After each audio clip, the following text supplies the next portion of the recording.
Look, I'm not saying I wanted someone to die that day, but I'd be lying if I said I didn't hope for something, anything to break the boredom of my first Concordance summit.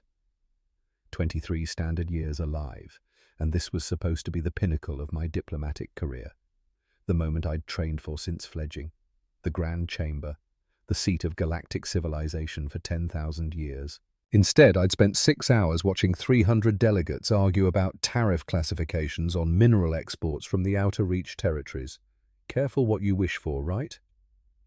My name is Kiravel, Drenth, Flock 17 Southern Territories of our homeworld. My species, we're what you might call avian, if that word means anything to you. Hollow bones for flight. Plumage that shifts color with emotion. 3-meter wingspan when fully extended. We evolved on a world where the sky was safety and the ground was death. The observation gallery hung 50 meters above the Grand Chamber's speaking floor. Perfect vantage point. I could see everything. 300 delegates from 47 species occupied the tiered seating that rose in concentric circles around the central platform. The architecture was designed to intimidate. Ceiling vaulted 300 meters overhead, carved from a single piece of crystallized atmosphere, a material that shouldn't exist, but did, because the Concordance made it exist. The Veyari occupied the highest tier. Serpentine bodies coiled on heated platform scales, reflecting light in patterns that hurt to look at directly. Below them, my own people preened on perches of woven light. The Theosi clustered around environmental control stations, amphibian fingers dancing over haptic displays. Kethvoran enforcers lined the walls in rigid formation, insectoid bodies covered in chitinous armor. And at the back, motionless as monuments, the Orruk watched, silicon giants. Bodies like weathered stone, eyes like cooling magma. They hadn't spoken in 600 standard years, but they watched, always watching. I was adjusting my tertiary flight feathers, a nervous habit, when the alarm chimed. Incoming vessel. Docking Bay 17. The murmur that rippled through the chamber wasn't concern. It was anticipation, malicious anticipation. "It actually came!" someone trilled behind me. Velkan, another Drenth from a rival flock, senior diplomat, 40 years my elder and absolutely delighted by whatever was happening. The Deathworld sent something. I pulled up the docking bay feed on my personal display. The image resolved slowly, and I understood the laughter. The ship looked wrong, not unfamiliar. Wrong, like seeing a living thing with its bones on the outside. Scorch marks ran along the hull in overlapping patterns. Atmospheric entries without proper shielding. Weld lines crossed the fuselage where plates had been bolted over breaches. One thruster was a different color than the others, clearly salvaged from a wreck. "A garbage scow," Velkan said, plumage flashing amber with amusement. How fitting. But I noticed something the others didn't. The scorch marks weren't random. They followed specific patterns, plasma scoring, kinetic impacts. This wasn't a ship that had barely survived atmospheric re-entry because of poor engineering. This was a ship that had been in combat. Multiple engagements, and kept flying. The feed switched to internal bay cameras. The ship's ramp descended with a grinding shriek of metal that made my primary feathers stand on end. A figure walked out. My thermal vision activated automatically, a Drenth's natural prey tracking response. Heat signature resolved bipedal endothermic core temperature holding steady at 37.2 degrees Celsius. No fluctuation. Every endothermic species I knew showed thermal regulation variance. Core temp rises with activity drops, with rest spikes with stress. Basic biology. This creature's temperature was constant, locked at 37.2 like it was a factory setting. The optical feed showed me the rest. Male, 2.1 meters tall, bipedal locomotion. No visible natural weapons, no claws, no fangs, no dermal armor. He wore a faded flight suit patched at the shoulders and knees, heavy boots that had been repaired so many times the original material was barely visible. A belt of crude metal tools hung at his waist. Pry bar, knife, multi-tool, nothing that required a power source. The probes had shown humans as apex predators on a world that killed everything. The projections had suggested something massive, armored, visibly dangerous. This creature was smaller than I expected, softer, almost fragile-looking in the harsh bay lighting. But the way he moved...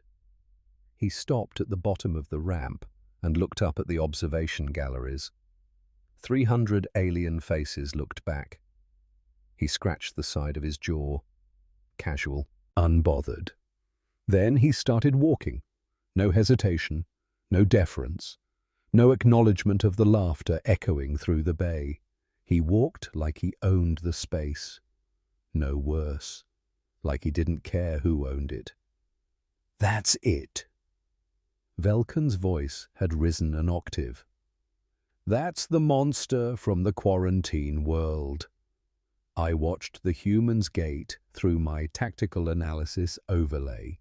Weight distribution even, stride length consistent, muscle engagement minimal. He wasn't tense, wasn't preparing for threat response, just walking.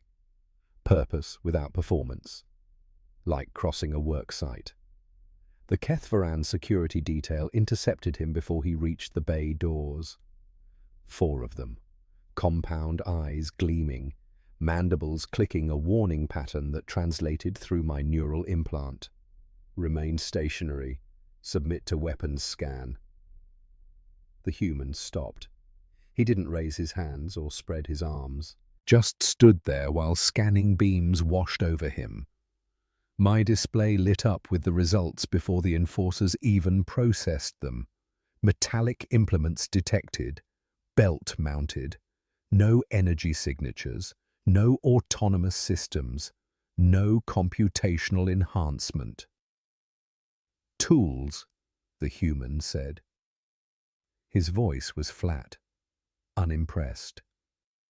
The translator caught the edge of an accent I couldn't place, something in the vowel sounds that suggested his native language had harder consonants than concordance standard. Pry bar knife multi-tool, nothing that runs on a battery. One of the Kethvorans extended a manipulator appendage toward the belt. The human didn't flinch, didn't tense. He just stood there while they confirmed what the scanners already showed. Primitive someone murmured through the observation gallery's open comm channel. The word rippled through 300 delegates in 47 languages. Primitive.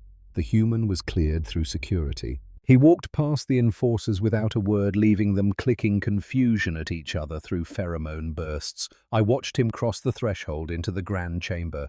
The architecture was designed to intimidate. Every species that entered felt it. The crushing weight of 10,000 years of civilization, the implicit hierarchy, your place in the grand order of things. The human walked to the center of the speaking floor like he was walking into a warehouse. 1,200 eyes turned toward him. He stood there, weight even, hands loose at his sides, looking at nothing in particular, not scanning for threats, not checking escape routes, just standing. Looks lost, someone said. Looks primitive, another agreed. My thermal overlay was showing something wrong. The human's core temperature had risen 0.3 degrees, stress response probably, but his muscle tension hadn't changed, breathing rate steady. No elevated heart rate that I could detect through micro-vibration analysis. He was stressed, but his body wasn't showing it. That wasn't normal.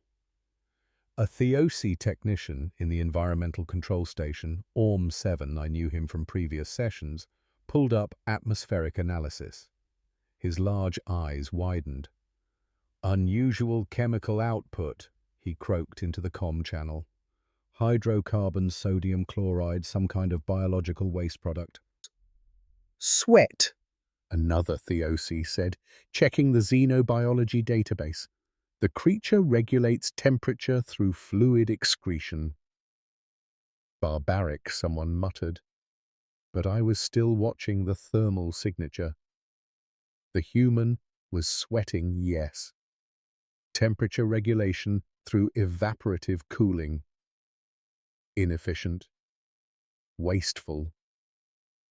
Except his core temperature hadn't fluctuated. Not once. The crowd shifted. A path opened through the lower tiers. Delegates pulled back, making room for a figure that descended toward the speaking floor with ancient grace. Sethax, 3,000 years old, poison master of the Veyari dominion. His scales were deep violet, fading to black at the edges, colors that marked centuries of biochemical mastery. Vertical pupils in eyes that had watched civilizations rise and fall. He carried the chalice of welcome. Every delegate knew what it contained. First drink was tradition. Every new species to join the concordance received it. A poison carefully measured enough to cause pain, disorientation, temporary paralysis. A reminder that the concordance could destroy them at any moment. A lesson in hierarchy. The human would drink. The human would collapse. The delegates would laugh. In 1,000 years, they would still tell the story of the day the Deathworld sent its champion and the champion fell in seconds. Sethax stopped 3 meters from the human. He held the chalice forward with ceremonial precision. "Welcome, creature of Soul 3. His voice was silk over venom. "The concordance extends its hospitality. Drink and be received." The human looked at the chalice, then at Sethax. "What's in it?" The chamber stirred. The question wasn't part of the ritual. "The traditional mixture," Sethax replied smoothly. "A blend of ceremonial compounds, symbolic of the concordance's embrace."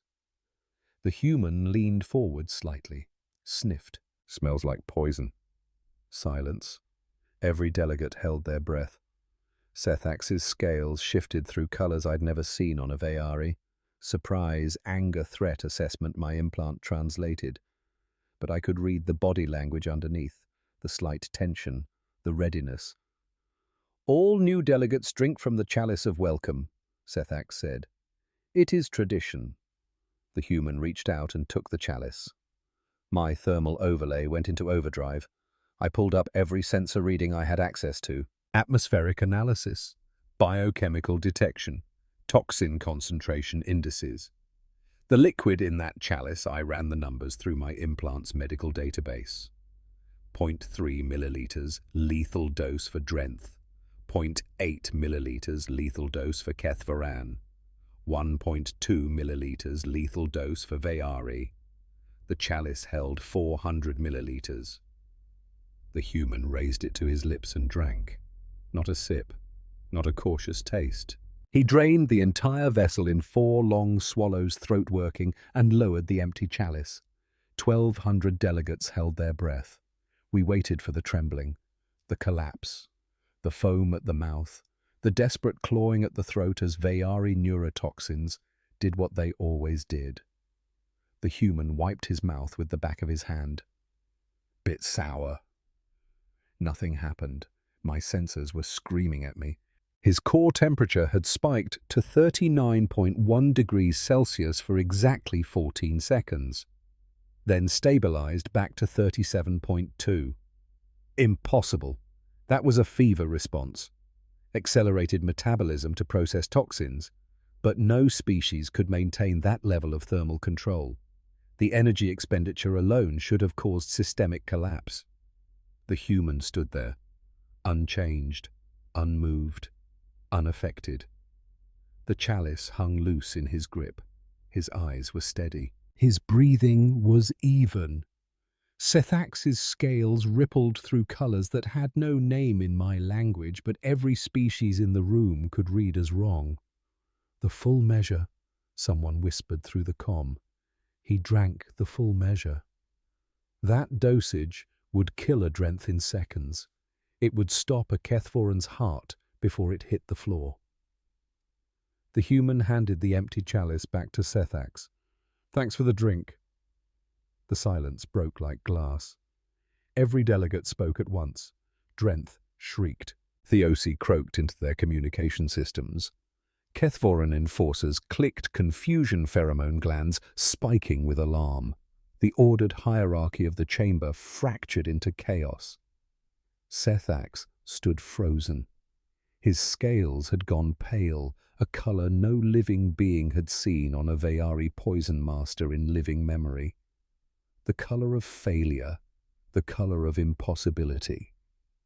"The compound," he hissed. "The compound was pure, concentrated. There is no species resistant to bull. Reckon there is now," the human said. The words were quiet, casual, but they carried across the chamber like a shockwave. Sethax's composure cracked. 3,000 years of ceremony. 3,000 years of watching lesser species writhe and beg. 3,000 years of absolute certainty in his art, broken by a creature that should have been dead before it finished swallowing. "This is impossible." His voice rose, lost its silk. "You should be convulsing. Your nervous system should be a lot of things." The human rolled his shoulders. Simple movement, casual, like working out a kink from sleeping wrong. "Got a strong constitution." I was barely breathing. My plumage had gone full spectrum alert colors, cycling through patterns I couldn't control. This wasn't how it was supposed to go. The Deathworld was supposed to send something terrifying, yes, but also something that would submit to concordance protocols, something that could be broken and molded into the hierarchy. This creature just stood there like the poison was mildly inconvenient. Sethax's hand moved to his belt. Hidden compartment. Secondary vial. "The creature cheated," he announced, loud enough for the chamber to hear. "Some form of pre-treatment. A countermeasure.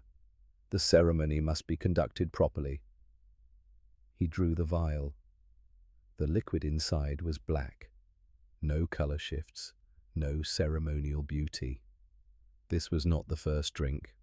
This was execution.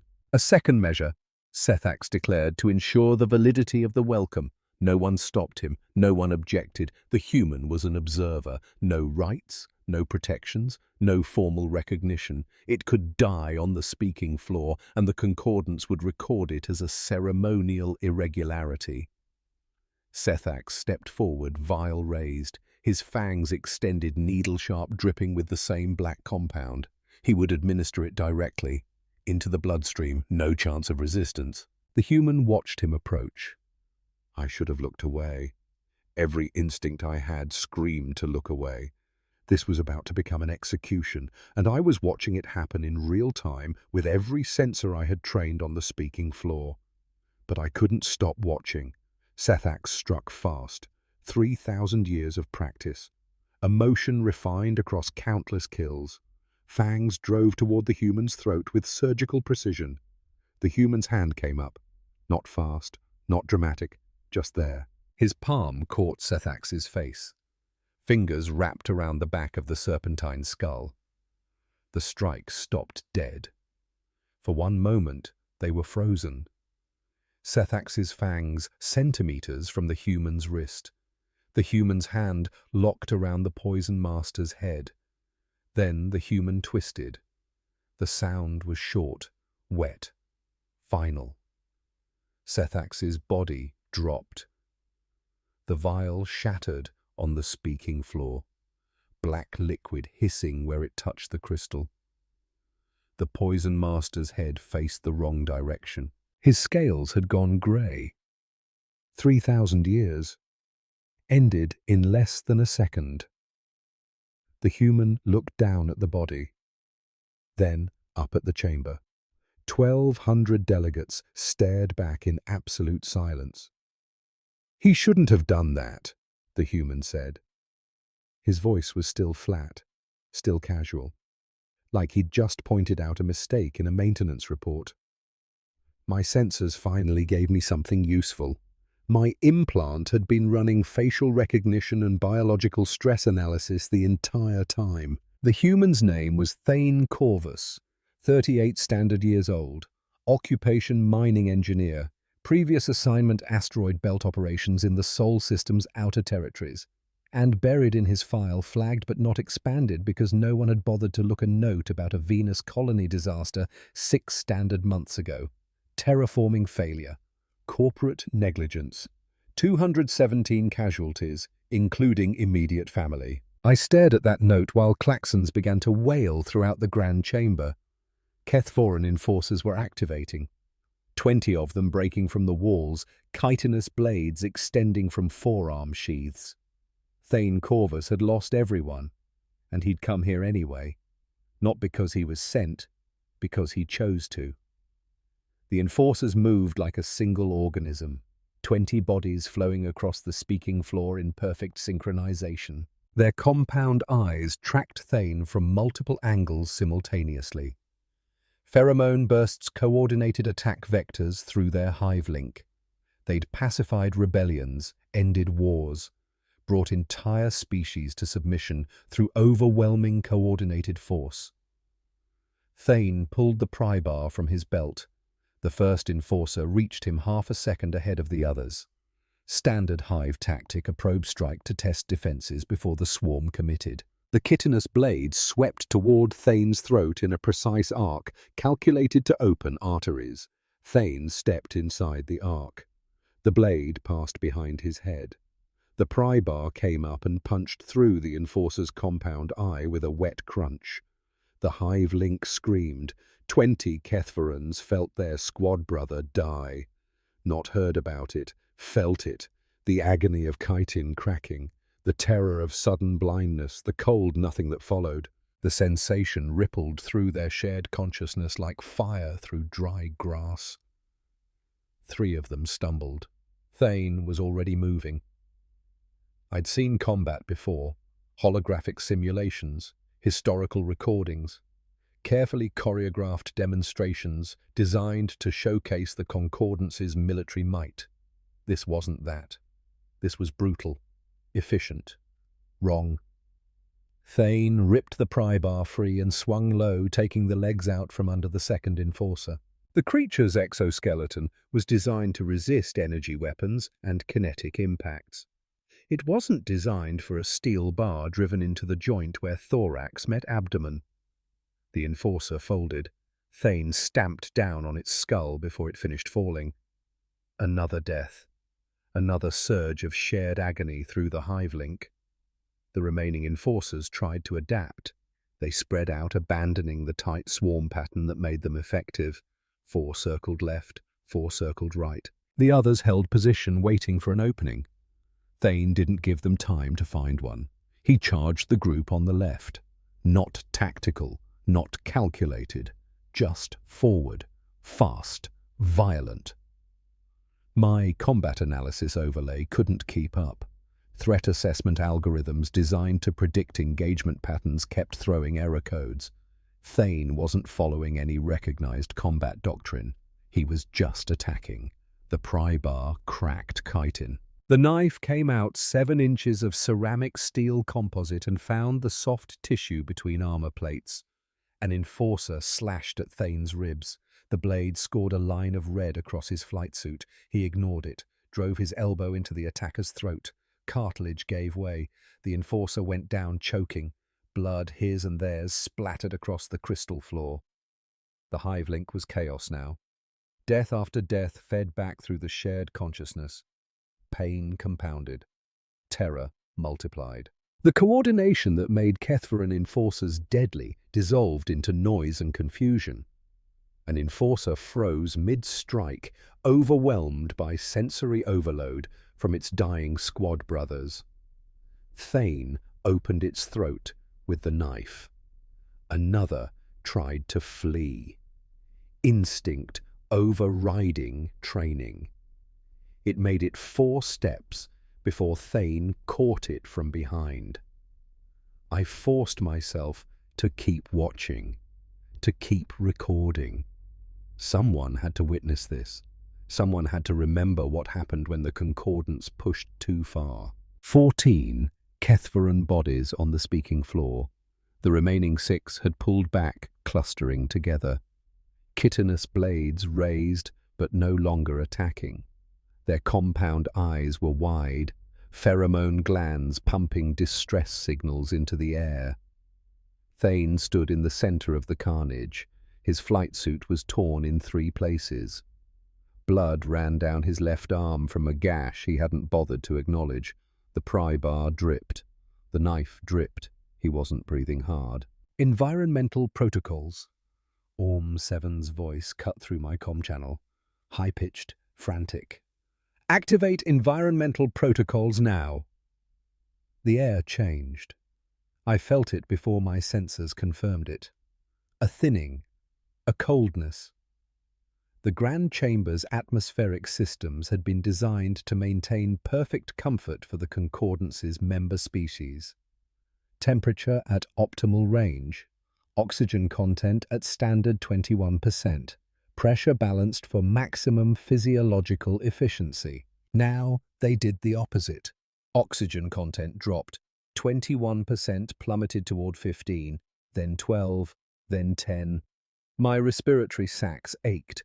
Hollow bones meant efficient oxygen utilization, but this was too fast, too extreme. Temperature followed. The pleasant warmth vanished. Cold rolled through the chamber like a tide, not gradual, brutal. A sudden drop designed to shock warm-blooded physiologies into shutdown. Around me, delegates started to react. Drenth fluffed plumage against the cold. Veyari coiled tighter on their heated platforms. Even the Kethvaran enforcers clicked discomfort, their respiratory systems struggling with the oxygen reduction. On the speaking floor, Thane stopped moving. His breath plumed white in the freezing air. Skin had gone pale. The blood on his arm was cooling, thickening. He could feel the pressure in his skull, behind his eyes, in his chest. But he was still standing. My sensors were going haywire. Core temperature dropping, yes. Respiratory rate decreasing expected. But blood oxygen retention was still above predicted thresholds. His body was adapting faster than it should. Increase the pressure gradient, a Theosi technician ordered. Push oxygen below 8%. That will affect delegates in the lower tiers, someone warned. Do it. Thane's knee touched the crystal floor. One hand braced against the ground. The cold was deep now, seeping into muscle and bone. Each breath was work.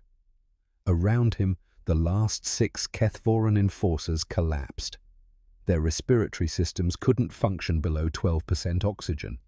They twitched mandibles, clicking weakly, and went still. In the lower tiers, delegates began to choke. A Drenth fell from its perch wings, too cold to catch air. It hit the floor with a sound like breaking glass. I was struggling myself, respiratory sacs burning, vision narrowing at the edges, but I kept my sensors trained on Thane. His other knee touched the floor, both hands flat on the crystal, head down, breath coming in short, visible bursts. "The human," someone croaked. "Focus on the human." Thane raised his head. His eyes were bloodshot. Frost clung to his eyebrows. Every breath was a fight, but his eyes were clear, focused, fixed on the environmental control station 3 tiers up. He put one foot under him. "That's impossible," a Theosi whispered. "Oxygen level is at 7%. No carbon-based life form can maintain consciousness at..." Thane stood up. It wasn't fast. It wasn't dramatic. It was slow and grinding and brutal, every muscle fighting the cold and the pressure and the suffocating air. But he stood, and he started walking. My implant was throwing alerts I'd never seen before. Metabolic impossibility, systemic contradiction, biological paradox. I ignored them all and kept recording, because this was important. This was the moment everything changed. Thane Corvus took 3 steps toward the environmental control station before the gravity hit. Localized manipulation. Concordance technology at its finest. The floor beneath his feet suddenly pulled at him with 3 times standard gravity. His weight tripled in an instant. He went down hard, knees cracking against crystal, palms slapping flat. The pry bar clattered away, suddenly too heavy to hold. In the environmental control station, Theosi technicians piled on the pressure. 3.5, 4, 4.5. Thane's spine curved. Arms trembled. The weight was enormous. Not just on his body, but in his body. Internal organs pressing down, blood pooling in extremities, bone structure stressed beyond design parameters. "Increase it," the lead technician ordered. "Maximum output." "That will rupture the gravity field," someone warned. "The effect will spread." "The creature is still moving." It was true. On the speaking floor, flattened by 5 times standard gravity, Thane Corvus was moving, fingers digging into crystal, arms dragging his body forward, inch by inch, centimeter by centimeter. His face was pressed against the floor. Blood vessels had burst in his eyes, painting the whites red. Every breath was a war against the weight crushing his lungs. But he moved. "That's not possible." Orm 7's voice had lost all scientific detachment. "The human skeleton should be pulverized. The cardiovascular system should have failed. This is—" The gravity generator screamed, a mechanical shriek of systems pushed beyond their limits. The localized field that had been focused on Thane flickered, destabilized, spread. Gravity fluctuations rippled across the grand chamber. In the Drenth tier, the effect hit like a hammer. Hollow bones that had evolved for flight shattered under sudden pressure increases. Bodies tumbled from perches too damaged to catch themselves. My own flock mates, dead before they understood what was happening. I clung to my perch as gravity pulled at me from 3 different directions simultaneously. My wings felt like they weighed 1,000 kilograms each. The Kethvorans along the walls went down in waves. Their hive link carried the confusion and terror of hundreds of enforcers simultaneously experiencing gravitational chaos. And on the speaking floor, the weight on Thane lifted. He pushed himself up, slowly, painfully. Every joint screaming, every muscle torn and bruised. Blood ran from his nose, his ears, the corners of his eyes, but he was standing, and my senses showed me something else, something that had been broadcasting the entire time. The data chip on Thane's belt wasn't just a recording device, it was a live feed. Earth was watching. Everything that had happened, the poison, the enforcers, the environmental warfare, had been transmitted in real time to Sol 3. This wasn't a suicide mission, this was a demonstration. Thane Corvus looked up at the environmental control station, at the Theosi technicians who had tried to kill him with their own chamber's systems, and he started climbing. The tiered seating hadn't been designed for someone to ascend by force, but Thane climbed anyway. I watched through thermal imaging as he pulled himself up the first tier, hand over hand. Delegates scrambled out of his way, those who could still move. Some tried to stop him. A Veyari struck at him with ceremonial blades curved metal that had never tasted real combat. Thane caught the arm mid-swing, twisted.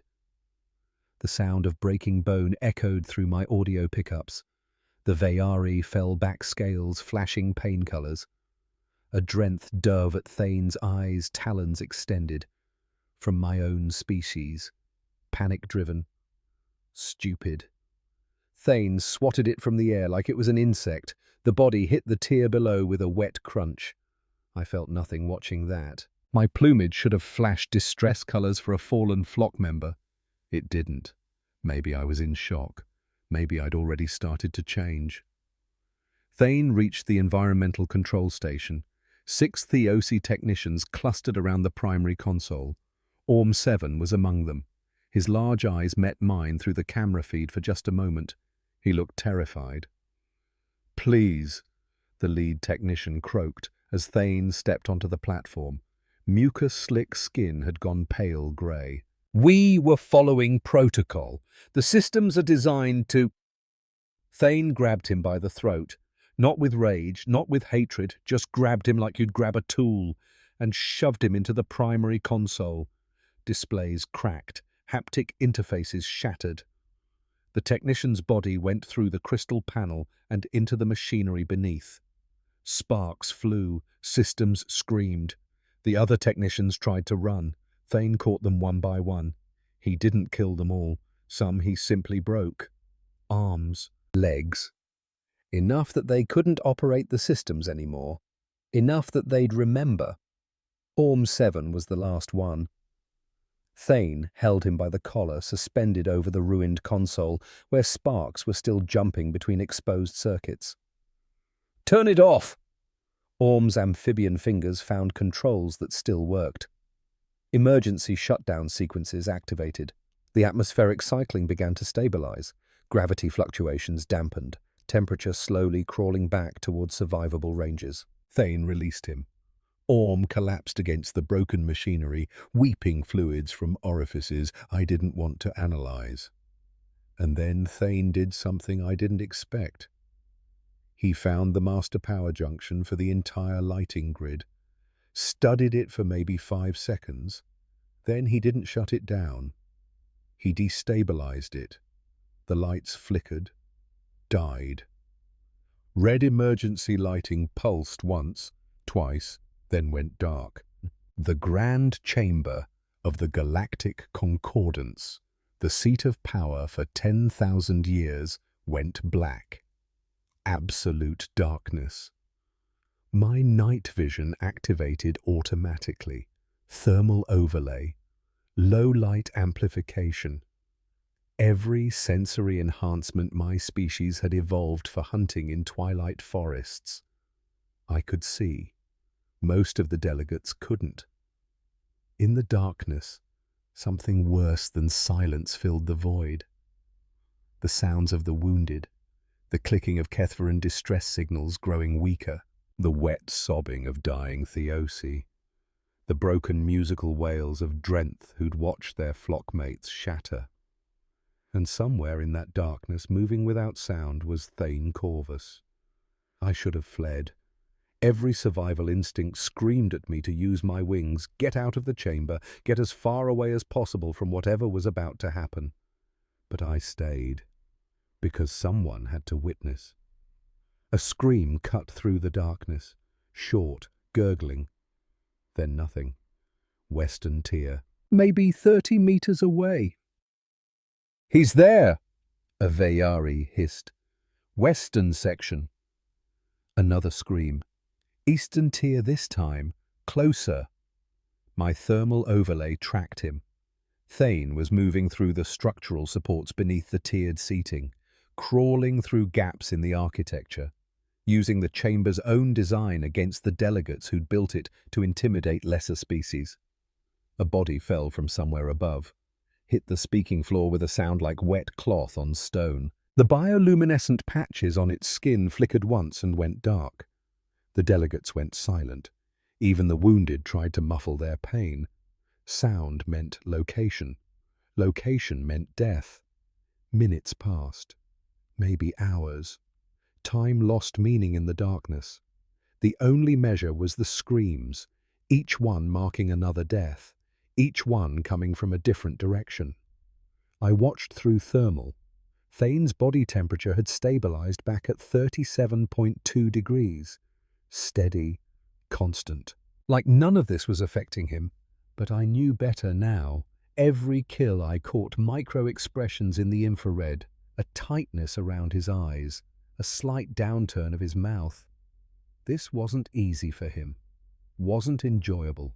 He was doing it anyway.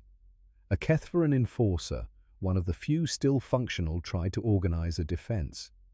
Gathered 6 wounded squad brothers, formed a perimeter, blades extended, compound eyes straining against the absolute black. Thane hit them from below. He'd been under the tiered seating, came up through a gap in the crystal floor and took 2 of them before the others understood what was happening. The remaining 4 turned slashing at darkness. 1 hit another enforcer. Another struck only air. Thane killed them in 11 seconds. I timed it. My implant recorded everything. The hive link carried their deaths to every surviving Kethvaran in the chamber. The last enforcers stopped moving, stopped fighting. They curled into defensive positions and waited to die. Their coordination network so flooded with trauma that autonomous action became impossible. Somewhere in the darkness, a Drenth aristocrat began to laugh, high and broken and musical. The sound echoed until another Drenth silenced him with a blow to the skull. No one commented, no one objected. We just waited. I was tracking Thane's position when he changed direction, stopped hunting delegates, started moving with purpose toward me. My plumage went full panic spectrum, colors I couldn't control flooding through my feathers. Every prey instinct my species had evolved, screaming at me to fly, hide, do anything except stay where I was. But my wings wouldn't work. Hollow bones still aching from the gravity fluctuations. I was grounded, helpless. Thane emerged from the shadows 3 meters away. In thermal vision he looked like a ghost, blood cooling on his skin and clothes, core temperature steady, eyes reflecting the faint heat signature from my own body. He could see me. My bioluminescent patches, evolved for mate signaling, were painting a target on me in the darkness. I did the only thing I could think of. I spoke. I didn't laugh. My voice came out as a croak. Translator barely catching it. But he heard. Thane stopped. We stared at each other in the darkness. Him seeing my heat signature, me seeing his. 2 aliens who should have been trying to kill each other. "I know," he said finally. His voice was rough, tired, like he'd been awake for days. "When I walked into the bay, you were the only one who didn't laugh. You were watching, actually watching." I felt something break inside my chest.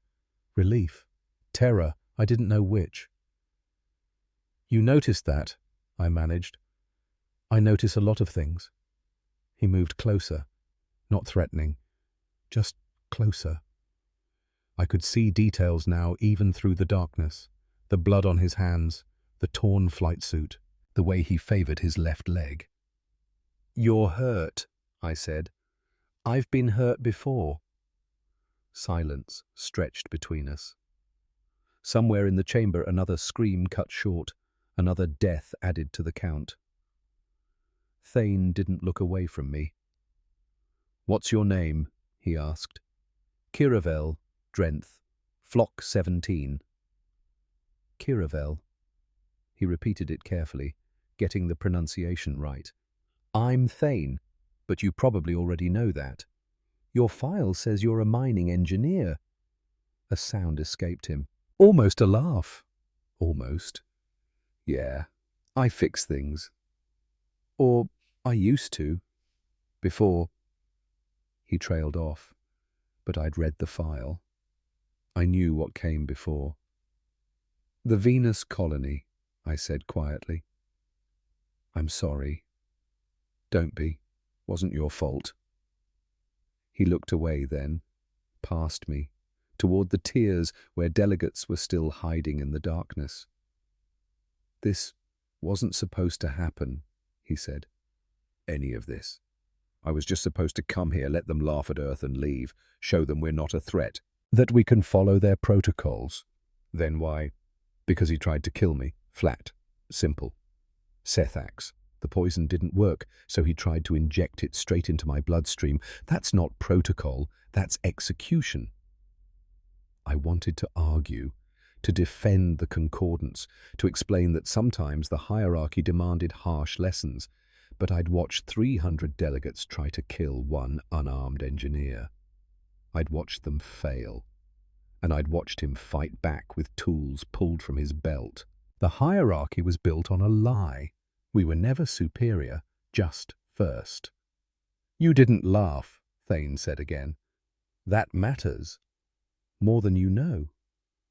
He reached into a pocket, pulled out something small, held it where I could see. A locket. Scratched metal, worn edges. He opened it.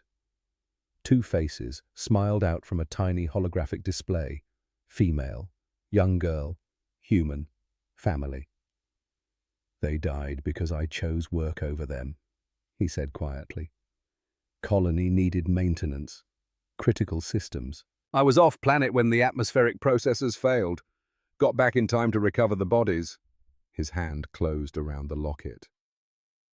I'm not here for revenge, Kiravel. I'm here because Earth decided someone had to stand in this chamber and prove we're not animals, that we can participate in galactic civilization. He looked at me again. But if they're going to treat us like animals anyway, then I'll show them what kind of animal survives on a death world. A sound in the darkness. Movement. Thane's head snapped toward it. Stay here, he said. Stay quiet. I'll come back for you. You'll what? But he was already gone, melting back into the shadows like he'd never been there. I sat in the darkness plumage, cycling through colours I couldn't name, trying to understand what had just happened. Thane Corvus had just promised to come back for me. In the middle of a massacre, in the middle of proving Earth's capacity for violence, he'd stopped, talked to me, shown me his family, and promised to come back. My comm channel crackled. Encrypted frequency. Orm 7's voice, barely a whisper. Kiravel, are you still alive? Orm. Yes. Yes. Thank the ancestors. Listen, I've been monitoring from the broken console. I can still access some systems. I can help him. Help who? Thane, the human. Kiravel. They're going to kill everyone if this continues. The Veyari are preparing something. Chemical warfare. Zone 7 East. Full arsenal deployment. My blood went cold. How bad? Lethal concentration, airborne toxins, contact agents, everything they brought. The zone will be a kill box. I made a decision I'd regret or celebrate for the rest of my life. I didn't know which. Send me the layout. I'll warn him. Silence on the comm. Then, you're helping the Deathworlder kill your own people. They're not my people anymore, I said, not after what they tried to do to him, to all of us. Data streamed into my implant, chemical concentration maps, Veyari positions, antidote locations, because of course the Veyari would bring antidotes for themselves. There are vials, Orm said, scattered around the perimeter. If he can grab them before entering the zone, I'll tell him. I opened a new channel, directed beam, focused on Thane's last known position. Thane Corvus, this is Kiravel. I have intel, Veyari preparing chemical fortress Zone 7 East. Antidote vials at marked coordinates. Grab them first. Static. Then, why are you helping me? Because you showed me your family. Because you apologized to a dying enforcer. Because you promised to come back for someone you'd known for 5 minutes. I didn't say any of that. Because you didn't laugh either, I said. When you could have. When you had every right to. More static. Then, coordinates received. Thank you, Kiravel. The channel went dead. I pulled up my sensor suite, tracked Thane's thermal signature moving through the darkness. He was heading towards Zone 7 East, where 17 Veyari poison masters were preparing to saturate the air with compounds designed to kill anything carbon-based. And I'd just helped him walk into it. Time stretched. I counted seconds, minutes. Then the screaming started. Different from before. Not terror. Agony. Chemical agony. My atmospheric sensors lit up with warnings. Toxin concentrations spiking. Airborne agents spreading. The Veyari had activated their kill zone, and Thane was inside it.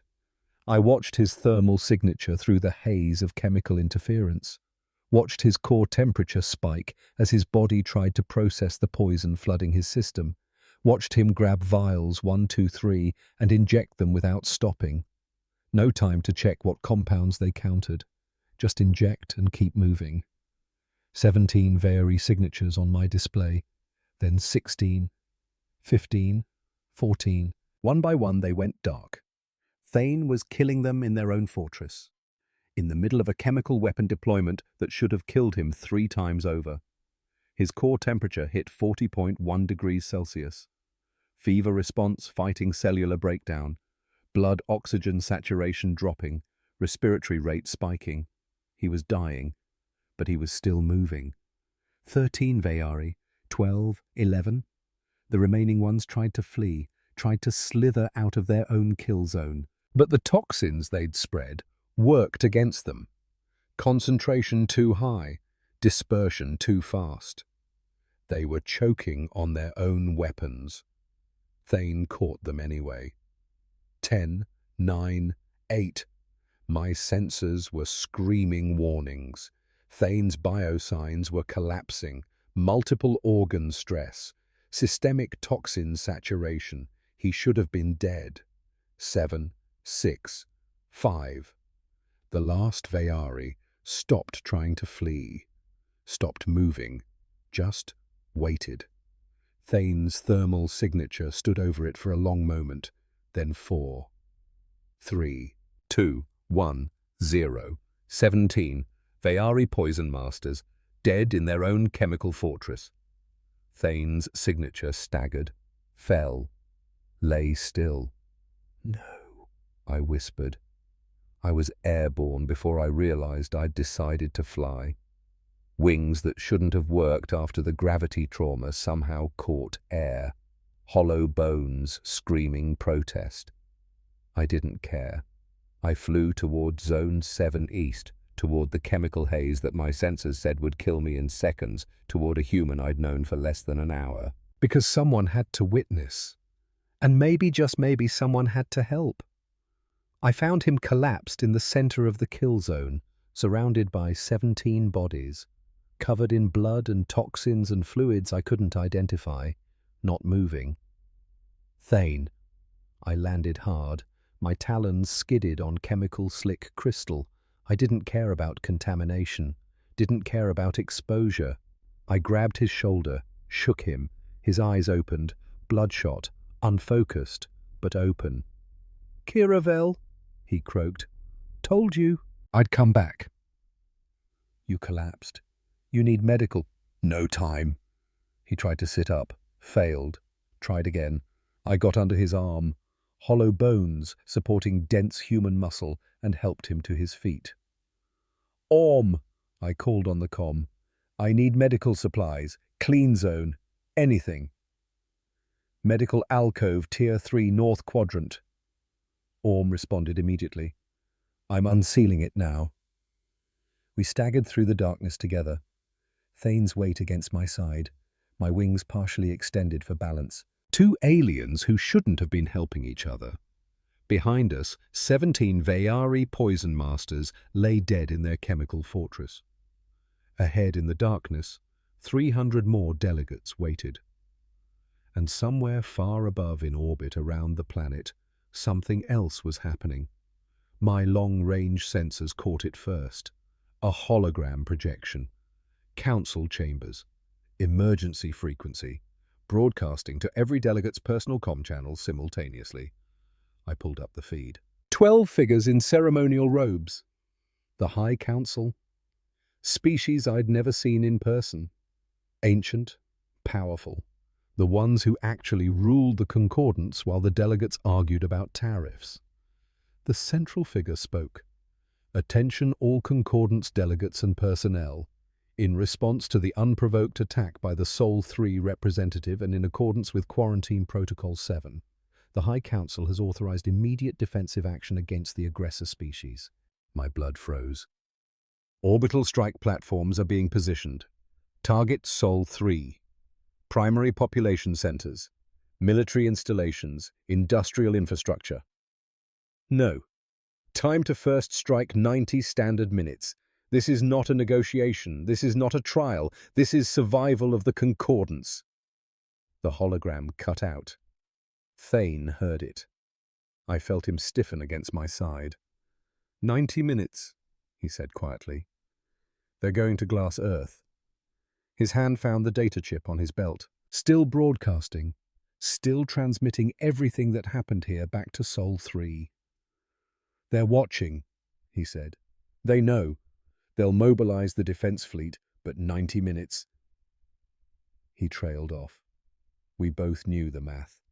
Earth's military could intercept some platforms. Not all. Not in 90 minutes. Billions would die. Because of this. Because of him. Because of me helping him. Thane straightened, pushed away from me, stood on his own despite the toxins still eating him from inside. Then we have 90 minutes, he said. To do what? He looked at me, eyes clear despite the blood and poison. To make them stop. The medical alcove was a tomb, Tier 3 North Quadrant. Orm had unsealed it remotely, but the door hung crooked on damaged hinges. Gravity fluctuations had twisted the frame. Inside, emergency lighting cast everything in sickly green. I helped Thane to the nearest medical pod. His weight against my shoulder felt wrong, too heavy, too hot. Toxins still working through his system. Core temperature reading 40.3 degrees Celsius now. Climbing. The gash on his left arm had stopped bleeding, but the edges were inflamed. His left knee, damaged during the gravity assault, clicked with each step. Sit, I said. He sat. Not because I told him to. Because his legs finally gave out. I pulled up the medical interface. My species had different physiology than humans, but the basics were universal. Stabilize, treat, survive. Kiravel. His voice was rough. The countdown. 87 minutes. I know. Let me work. My talons moved over the haptic controls. Anti-toxin protocols. Broad spectrum. The best I could do without knowing exactly what the Vayari had deployed. The pod hummed to life. Injectors found veins in Thane's arm. Pumped compounds that would either save him or kill him faster. He didn't flinch. You should go, he said. Get out of the chamber. This thing with the council, it's going to get worse before it's better. No, I'm serious. When they realize I'm still alive. I said no. I met his eyes, bloodshot, exhausted, but clear. You promised to come back for me, I said. I'm returning the favor. We see this through together. Something passed across his face. Surprise, maybe, or gratitude. Hard to read human expressions. Together, he repeated. Okay. The pod chimed. Initial treatment complete. Not healed, not even close, but stable enough to move. Thane stood, wavered, caught himself against the pod. Orm, I called on the comm. Status update. What's happening out there? Chaos. Orm's voice was tight, scared. The council's announcement caused a panic. Delegates are trying to evacuate, but the bay doors are still locked from the security protocols. Some are demanding the council rescind the strike order. Others are calling for your immediate execution. Which others? Does it matter, Kiravel? There are 43 delegates still alive in that chamber. Most of them want the human dead and you with him. I looked at Thane. He was checking his weapons.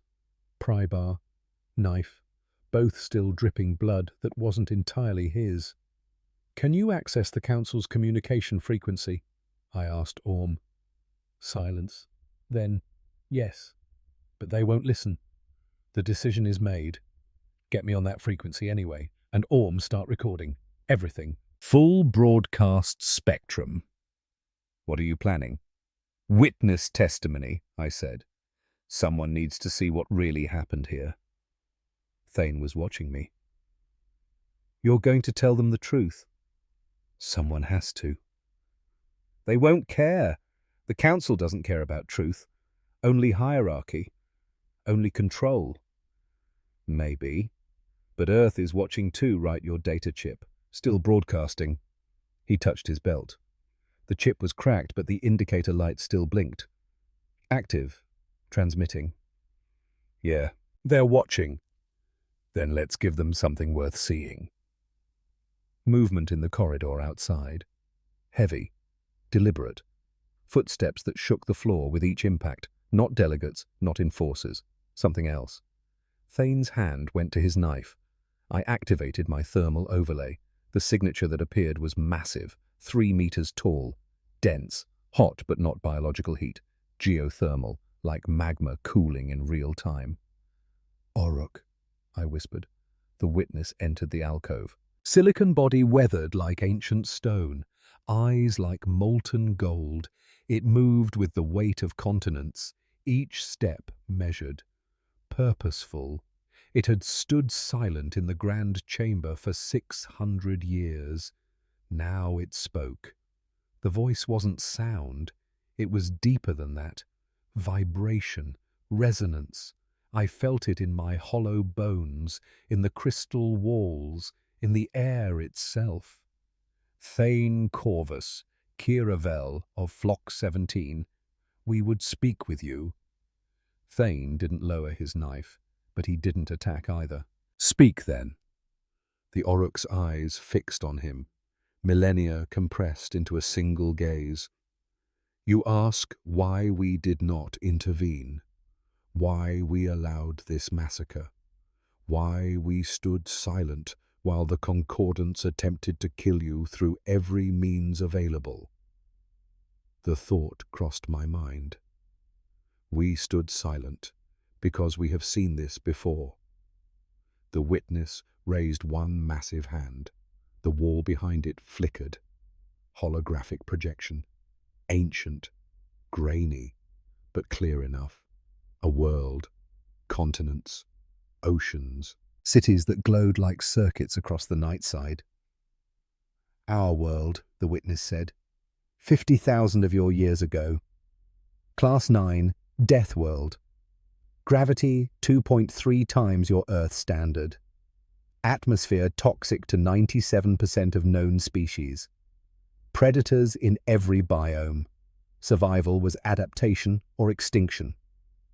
The image shifted. Ships. Crude by concordant standards, but functional. Breaking orbit, reaching for the stars. We developed faster than light travel. Made first contact with the Concordance. Sent a delegation. The witness paused. They did not return. The hologram showed it. A chamber not unlike the grand one.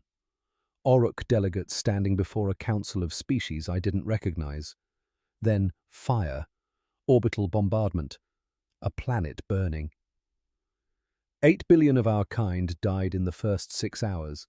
The Concordance deemed us too dangerous to exist. Class 9 death worlds produce survivors too efficient, too adaptive, too likely to disrupt the established hierarchy. The hologram dissolved. The witness looked at Thane. 12 of us escaped. 12 survivors from 8 billion. We came to the Concordance not for revenge, for witness, to ensure history would remember what was done to us. Silence filled the alcove. I'd learned galactic history, studied the Concordance's formation, 10,000 years of civilization, progress, unity, all built on genocide. The quarantine on your world, the witness continued. It was not to protect the galaxy from Earth. It was to protect Earth from what the Concordance does to species that threaten their control. Thane's hand finally dropped from his knife. They were always going to try to kill us, he said quietly. Yes, the invitation was a test.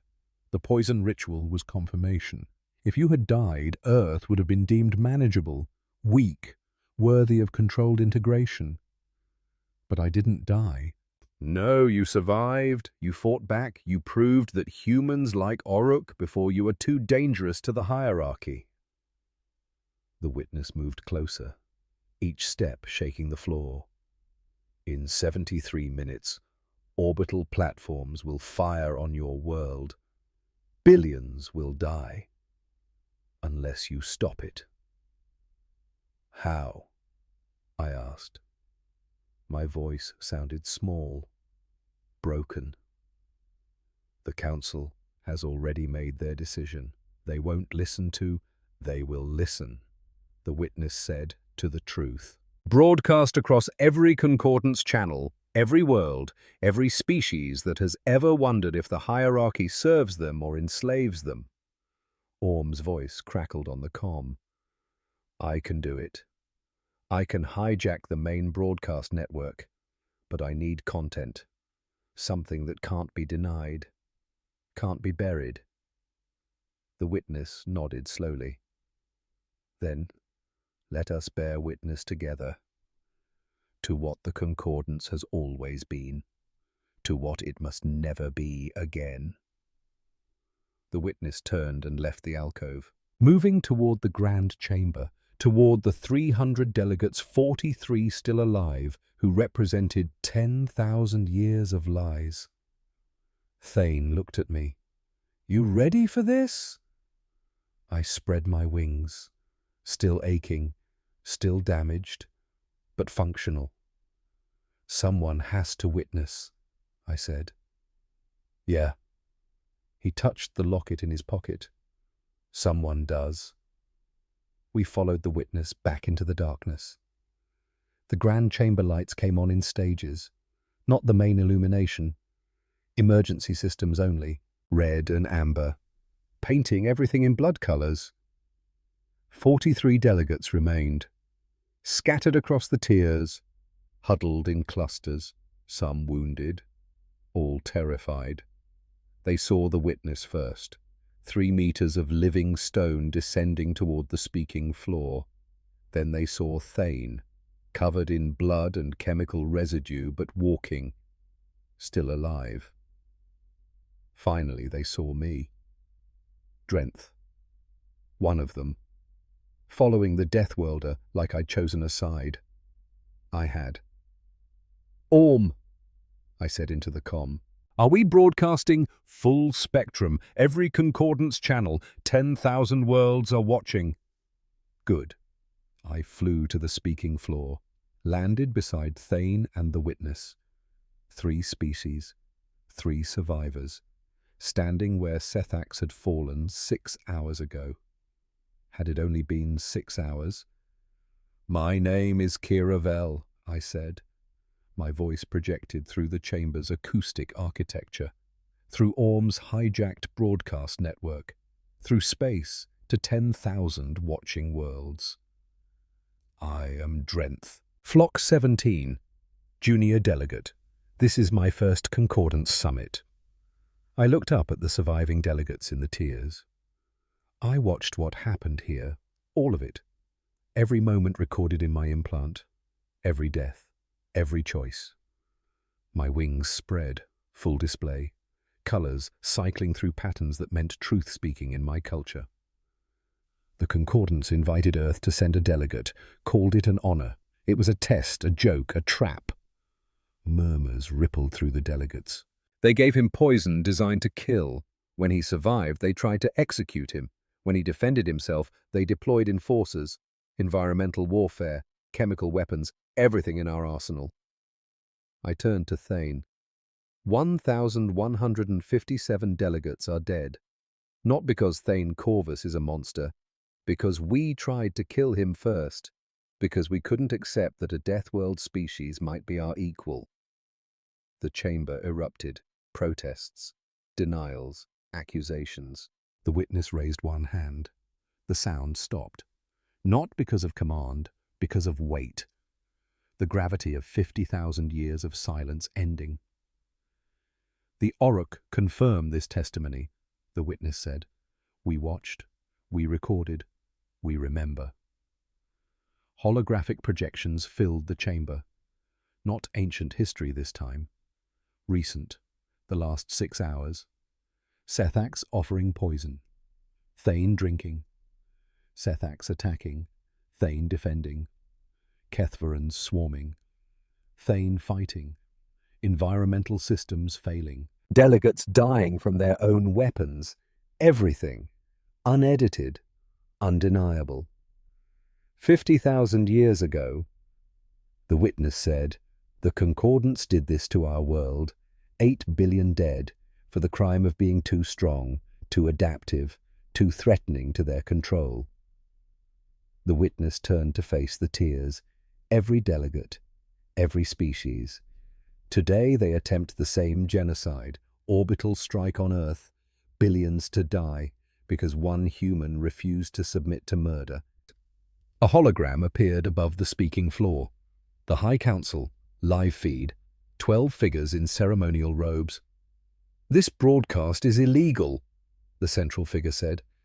"Terminate it immediately or what?" Thane spoke for the first time. His voice was quiet, tired, but it carried. "You'll kill more people. Add more billions to your count." The council member stared at him through the hologram. "You attacked Concordance delegates, murdered over 1,000. I defended myself after your poison master tried to execute me for surviving your test." Thane stepped forward, into the hologram's projection field, his image appearing simultaneously in council chambers and on 10,000 worlds. "You wanted to see what kind of species Earth breeds. Here I am, mining engineer. Lost my family 6 months ago to corporate negligence. Came here hoping to prove humans could follow your protocols, could participate in civilization." He gestured at the carnage surrounding him. "Instead, you proved what you really are, what you've always been, bullies with better weapons." The council member's expression didn't change.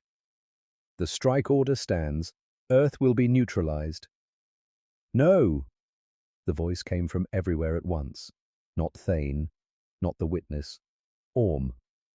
"I am Orm 7, Theoc technician, environmental control specialist. I have accessed restricted archives. I am now broadcasting full records of Concordance First Contact protocols for the last 10,000 years. Data flooded the networks. Holographic displays across the chamber lit up with file after file. Species classifications, Deathworld protocols, sterilization orders, hundreds of them. "The Orruk were not an isolated incident," Orm said. "The Concordance has destroyed 43 Deathworld species, billions of sentient beings, classified as preemptive threat elimination."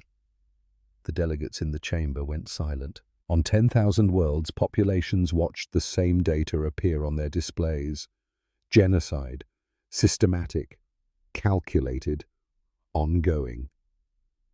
"The strike order on Earth," Orm continued, "is Protocol 7, Quarantine Breach Response. It has been activated 17 times in Concordance history, 17 species extinct, all death worlds, all deemed too dangerous to exist." The council hologram flickered, multiple figures speaking at once, trying to shut down the broadcast, trying to contain the leak. They couldn't. Orm had routed it through every relay, every satellite, every communication node in Concordance space. The truth was spreading faster than they could stop it. "My name is Thane Corvus." His voice cut through the chaos. 6 hours ago, I walked into this chamber as Earth's only representative, unarmed, following every protocol, trying to prove we deserved a place in your civilization." He paused, blood dripping from his hands, exhaustion written in every line of his body. "I killed 1,157 beings today, not because I wanted to, because they tried to murder me for surviving your poison, because your systems tried to suffocate me, crush me, because your protocols demanded I die rather than resist." Silence across 10,000 worlds. "You want to know what makes Earth dangerous. It's not our strength, not our endurance, not our capacity for violence." Thane touched the locket in his pocket. It's that we care when it costs us everything, that we protect people we just met, that we apologize to enemies before we kill them, that we look at 10,000 years of your hierarchy and say, no, this ends. He looked directly at the Council hologram. Cancel the strike, or Earth's defense fleet already mobilized, already en route, will engage your platforms. And you'll learn exactly what a Deathworld species does when you threaten their home. The Council member's expression finally changed. Fear. You're bluffing. Earth doesn't have the military capacity to. New signatures appeared on every display, ships dropping out of FTL. 4 destroyers, crewed by concordant standards, armored like they'd been built to ram asteroids. Because they had been. Earth's mining fleet, retrofitted for war, armed with weapons designed to break planets apart. 62 minutes until your platforms fire, Thane said. 60 minutes until my fleet intercepts and destroys them. Your choice, Council. Cancel the strike or watch your platforms burn before they reach Earth. Static filled the hologram. Council members arguing, shouting, some calling for immediate escalation, others demanding retreat. Then the witness spoke. Oruk testimony. If the strike proceeds, we will support Earth's defense. 50,000 years of witness. No more. The chamber shook, not from weapons, from declarations rippling across the Concordance network. Species after species. Worlds that had watched the broadcast. That had seen the truth. Standing down, refusing orders, demanding investigation. The hierarchy was fracturing in real time. The Council hologram flickered, muted arguments, shouting. A long silence. Then the central figure's voice, stripped of authority, strike order, rescinded, platform standing down. Earth vessels will withdraw to neutral territory for diplomatic. The feed cut. Someone on the Council had terminated it before the word negotiations could be spoken. They'd surrendered, but they couldn't bring themselves to say it out loud. Silence filled the grand chamber. Thane's legs gave out. He sat hard on the crystal floor. I landed beside him. Is it over? I asked. For now. Around us, 43 delegates emerged from hiding, not attacking, not fleeing, just standing, watching, bearing witness to the moment everything changed. 6 months later, I stood before the new Concordance Assembly. No more tiers, no more hierarchy seating. Circular chamber, equal positions, representatives from 10,000 worlds, including Earth. Thane sat 3 seats to my right, not in rags anymore, formal diplomatic attire, but he still wore the locket, still touched it when he thought no one was watching. Orm was there too, junior technician no more, head of the Truth and Reconciliation Commission. The Theosi had nominated him. The Assembly had confirmed unanimously.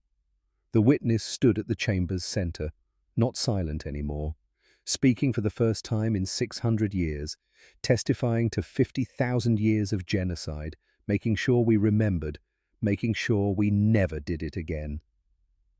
After the session ended, I found Thane at the memorial, a wall of names, 1,157 delegates who died in the Grand Chamber, 17 Vayari poison masters, hundreds of Kethvorans, dozens of Drenth, every species represented, every death recorded. They asked what I learned from humanity, I said. Thane didn't turn, just kept staring at the names. What did you tell them? The truth. I moved to stand beside him, my wings partially extended, comfortable, safe.